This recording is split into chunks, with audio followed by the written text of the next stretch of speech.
Hi there, it's Michael Ackerman coming to you from Seattle, Washington, where I am a realtor with Coldwell Banker Bain.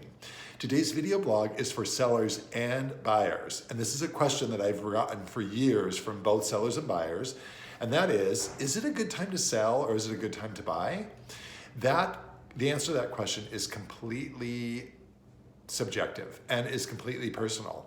So, when is it a good time for you to sell or buy? It's a good time for you to sell or buy when there is an immediate life-changing need in your journey. So let's say you're getting a job transfer. Yeah, it's probably a good time to sell. Or maybe you want to hang on to your investment and rent it out. That's fine too. Maybe you're having a fourth child in a 2-bedroom home. It's probably time for you to sell. So you should be educated about the market from a local agent who you have chosen to work with to make an educated decision on when it is the right time for you, but it's also a personal decision.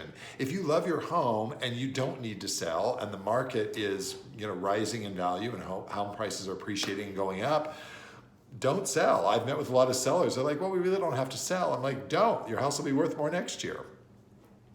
Right now in Seattle, and it is April 2019, I'm sorry, it's May, just the beginning of May, it is a seller's market. Now, it has been a dramatically seller's market where there has been very little inventory and a lot of buyers moving into town with job transfers through Amazon and Starbucks and Microsoft and Boeing, and the list goes on. So there has not been as much inventory available for the number of buyers that want to buy homes. And that makes it a seller's market. It's more advantageous in that market to be a seller because you have buyers battling it out for your home. It's a seller's market now, but it's more of a balanced market. It's still slightly a seller's market, not a buyer's market yet, but it's a much better time for buyers to buy now than it has been for the last couple of years. The inventory is a little bit better, and there just doesn't seem to be as much competition for each individual home. As of April in 2018 last year, the market kind of took a breath. It didn't really cool. It just took a little bit of a breath. So it is more advantageous, I think, to be a buyer now than it has been the last few years.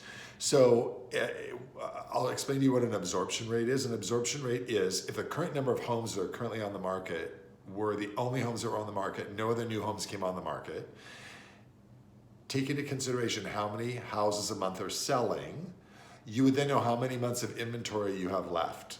So right now we have about 2.5 months of inventory as far as that's how quickly things are turning over and selling.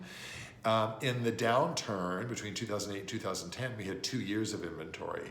A balanced market is 4 or 5 months of inventory. That's when there's enough inventory for the number of buyers entering the market, and so it's more of a balanced market. So it's still a little bit advantageous toward sellers right now, but it is a lot better time to buy than it has been in previous years. So when is it a good time for you to buy or sell? That's a personal decision. No agent or anyone should ever force you into making this decision before you're ready.